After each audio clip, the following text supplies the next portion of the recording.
What's going on? It is another beautiful day here in the Philippines. It's nice and windy and cool. I really appreciate that. If you plan on moving to the Philippines in 2026, this is a must watch video. I've been here for over 2 years, and I'm going to share with you some tips and advice. And if you agree with me, let me know in the comments. If you've got any extra advice, also let me know in the comments. I'd love to hear what you got to say about it. In this video, I am not going to talk about relationship advice. I'd say 95% of the dudes that show up here are so bloody sex deprived, they jump into a relationship with the first pretty girl that gives them any attention. But that deserves a whole video by itself, so I'm not going to get into that stuff. But what I am going to talk about is all the other little things, the day-to-day things, that will make your life easier. So let's get started. When you arrive here, get settled, you're going to want some transportation. You're going to want to get around.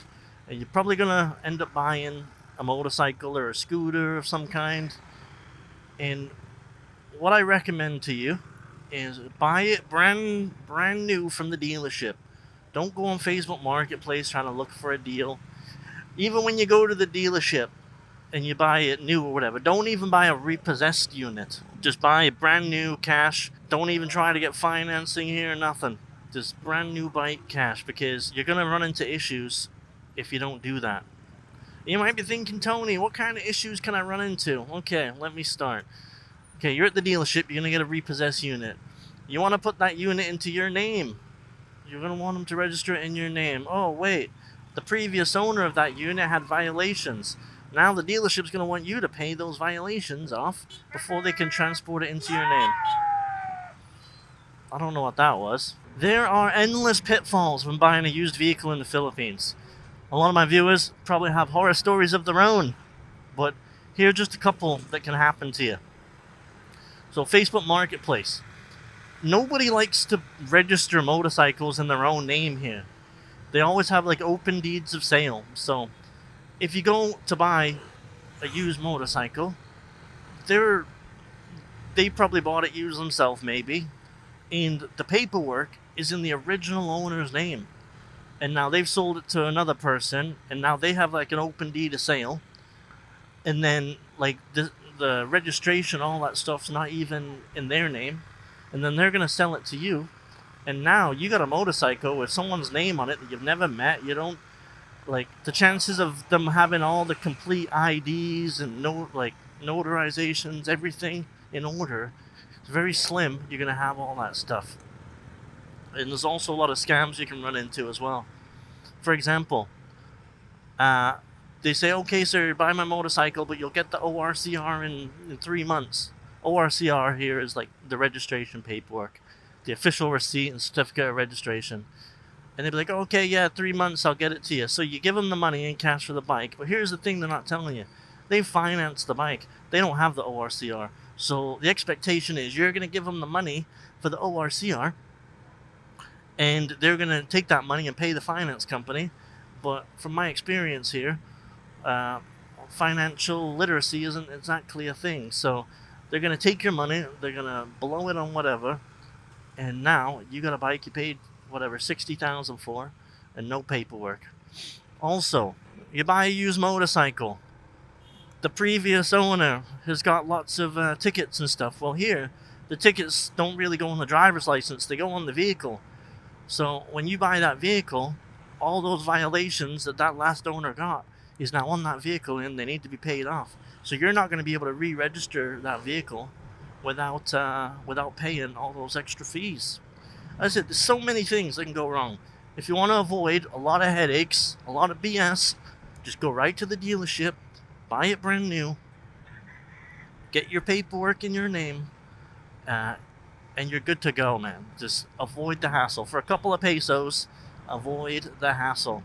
My next piece of advice: if you're gonna come here, make sure you have a steady source of income. Don't come here looking to make money, because it's very difficult. If you ask anybody, everyone's gonna give you a different number of how much money to bring here, man. Like, some people like, oh, you need 4,000 a month, you need 2,000 a month, you need whatever, 500 a month. It all depends on the type of lifestyle you want to live. For me, I'm spending about 1,300 a month, and for that, I'm living in a beautiful gated community in Lapu-Lapu. I eat what I want, I do what I want, I go where I want. I support my girlfriend, her family. Like it, it's fine. That's enough for me. But who knows? Maybe you're a fancy f***er. Maybe you need like 5,000 a month.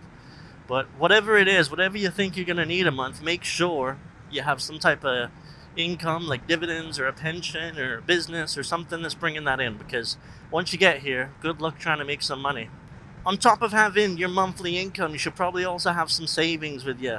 They keep calling it the emergency fund, which honestly, I think you need that in life just in general, but especially here, there's no safety net, there's no backup, there's nothing's gonna help you. So if you have an unexpected bill that don't fit into your budget, like a hospital bill or emergency flights back home to your home country or whatever, you're gonna want a little bit of extra cash to pay those expenses.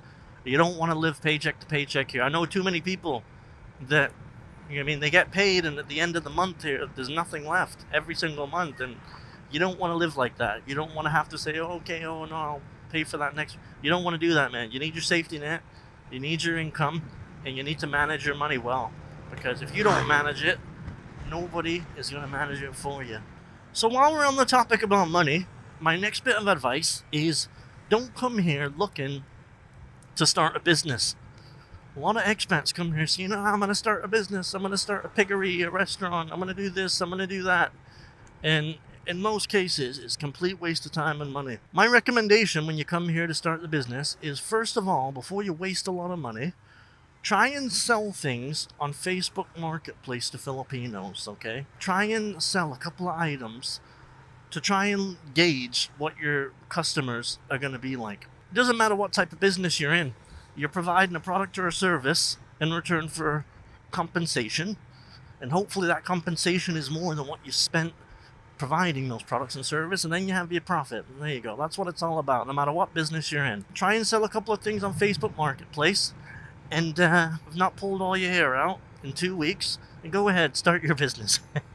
So while we're still on the topic about money, my next bit of advice is don't loan anybody any money here, okay? Don't loan your money, because 99% of the time, that money is gone. They're not going to pay you back. I mean, whether that be your girlfriend's family loaning money, or friends, or even other foreigners, you can't, you're going to just want to avoid that altogether, because there's a lot of headaches there if you're not careful. And they might have every intention on paying you back, but having the intention to do something and actually doing something are two very different things. My next piece of advice is to avoid trouble at all costs. Whatever you do, do not get in trouble, okay?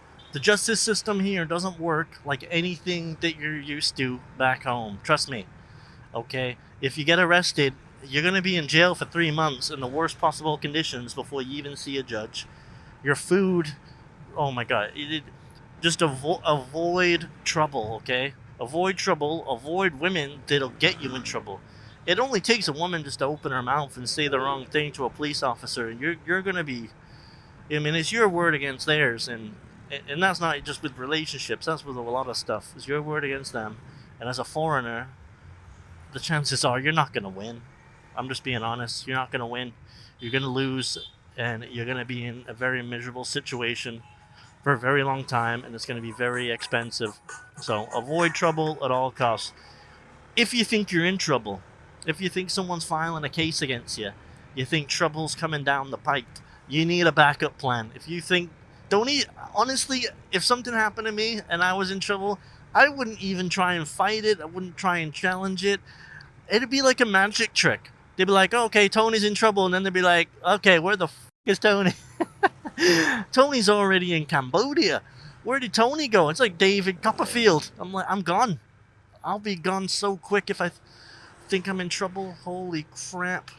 I'll abandon everything. What, you think my little motorcycle? Yeah, they can keep it. I'll be gone so quick if I thought trouble was coming down the tube here. Just the bribes alone cost more than my bike. But yeah, you need a backup plan. You need an escape plan. You need to know when it's time to bounce. There's a couple of YouTubers I've seen that kind of knew it was time to bounce, and maybe in the comment section you can refresh people's memory which YouTubers those are. But a few of them knew they were in trouble, knew stuff was coming down the pipe, and just decided to jump ship. And honestly, that is the smartest thing to do, because you're going to be locked up for a long time before you even prove your innocence, because they're not going to be proving you're guilty. They're going to be proving you're going to be proving your innocence. And even when you prove yourself innocent or whatever, or cases drop, you're still going to get deported anyway. So that's just a couple of things I think that might help you when you come here. Like, one of the mistakes people make is that they watch a lot of these vloggers and YouTubers, and they come here and they think it's absolute paradise and everyone's looking out for your best interests and all this stuff. But you know what I mean, that might lower your guard, but you gotta think logically. You need to guard yourself at all times. Not everyone's good. The majority of Filipinos are awesome. They are. They're absolutely amazing and accommodating, and they're gonna help you and not scam you. But for those few that are gonna take you, they're the ones you gotta look out for. But that's the same in every country. It's not just the Philippines, but we're only talking about the Philippines because that's what the video is about. So just watch your back. Not everyone's nice. Majority of people are, but you'll be fine. A lot of the people watching this video might have been in the country a lot longer than me, or just might have a different point of view. They might have different experiences, different advice, and if that's the case, please let me know in the comments below. What else do you need to add to this list to help people out? Because that's what this channel's about, is helping foreigners navigate the pitfalls and possible issues that they're gonna get when they come here. And we just want you to have a smooth ride, man. We want you to enjoy your travels and your retirement and all that jazz. So if you can think of anything else, let me know in the comments below. Thank you for watching. Until next time, take it easy and see you later. Bye bye.